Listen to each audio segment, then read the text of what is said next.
আসসালামু আলাইকুম দর্শক, সবাই কেমন আছেন? আশা করি যে যেখানে আছেন আল্লাহর রহমতে ভালোই আছেন। আমিও আলহামদুলিল্লাহ আল্লাহর রহমতে ভালো আছি। তো আজকে সকালবেলা নাস্তা নিয়ে চলে আসলাম। সকালে আজকে খিচুড়ি রান্না করেছি আর রসুনের আচার। এই আচারটা খেতে খুবই মজা, মানে খিচুড়ি দিয়ে এই আচারটা খেতে খুব ভালো লাগে। আমার বাচ্চারা অনেক পছন্দ করে, তো এই জন্য আমি প্রায় সময় এই আচারটা বানিয়ে রাখি। তো রসুনের আচার দিয়ে ভাত দিয়ে পোলাও দিয়ে বা খিচুড়ি দিয়ে খেতেও ভালো লাগে। তো আমার কাছে বেশিরভাগ সময় সকালবেলা খিচুড়ি খেতে ভালো লাগে, দুপুরবেলা খিচুড়ি বা বিরিয়ানি এগুলো ভালো লাগে না। আমি এই জন্য বেশিরভাগ সময় সকালবেলায় খিচুড়ি রান্না করি, দুপুরে ভাতটা খেতেই ভালো লাগে। তো বাচ্চারাও সকালবেলা খিচুড়িটা খেতে পছন্দ করে। আর সকালে খিচুড়ি বিরিয়ানি কিংবা রুটি এগুলা হলে ওরা খুব খুশি, ওরা এগুলো খেতে পছন্দ করে। আর এখন চলে আসলাম রান্না বান্না।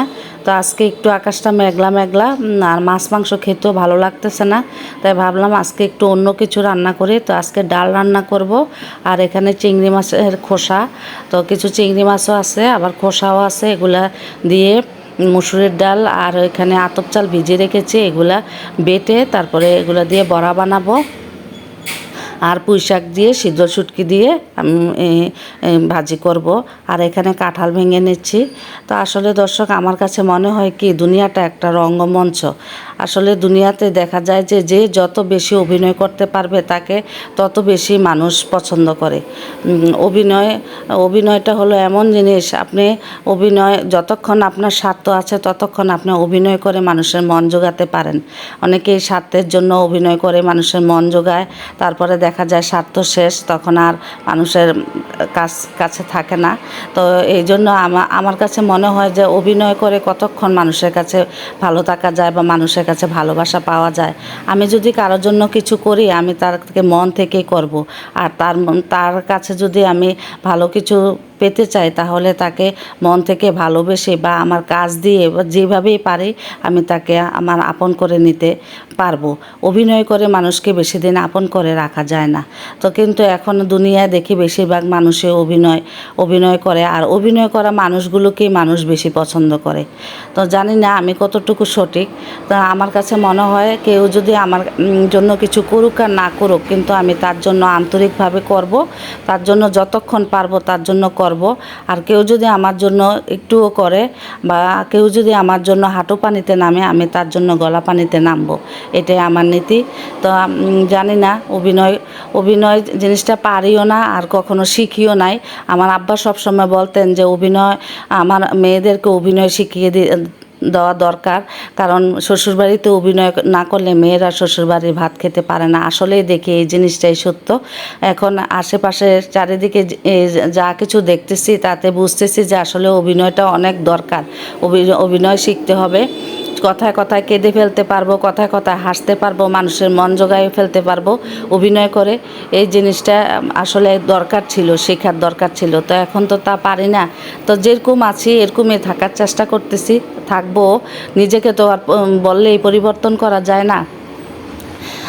আর কি বলবো, আর আপনাদের কাছে অনেক কিছু শেয়ার করে ফেললাম। আর এখন আমি এই যে শীতল দিয়ে পুঁই শাক দিয়ে ভুনা করতেছি। তো অনেক দিন হয়েছে শুটকি খাই না, এই জন্য ভাবলাম যে আজকে একটু শুটকি রান্না করি।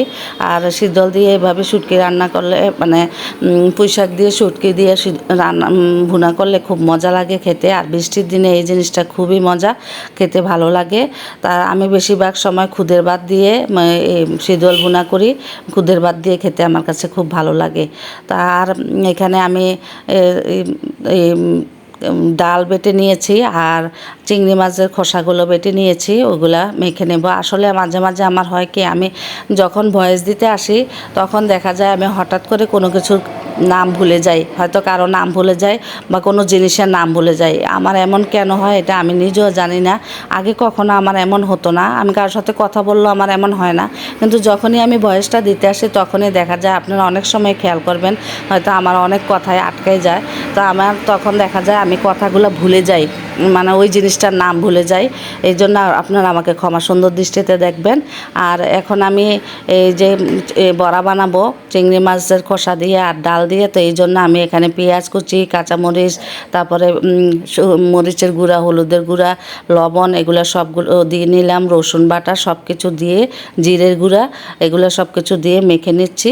তো মাখতে মাখতে আজকে আমার ভিডিও এখানে শেষ করে ফেলবো। আর আমি আমার রিকোয়েস্ট আপনাদের কাছে করে নিচ্ছি, দর্শক আমার ভিডিওর কোনো অংশ যদি ভালো লেগে থাকে তাহলে আমাকে একটা সাবস্ক্রাইব করে দিবেন। আর যারা এই পর্যন্ত দেখেছেন এখন একটা লাইক দেননি, প্লিজ প্লিজ একটা লাইক দিয়ে দিবেন, আর বেশি বেশি শেয়ার করে দিবেন। আর কমেন্টে আপনাদের মূল্যবান মতামতগুলো জানিয়ে যাবেন। আপনাদের একটা কমেন্ট আমার জন্য আরেকটা সুন্দর ভিডিও বানাতে অনেক উৎসাহ জাগায়। তো সবাই আমার পাশে থাকবেন, সাথে থাকবেন। আজকের মতো এখানেই শেষ করছি। আল্লাহ হাফেজ।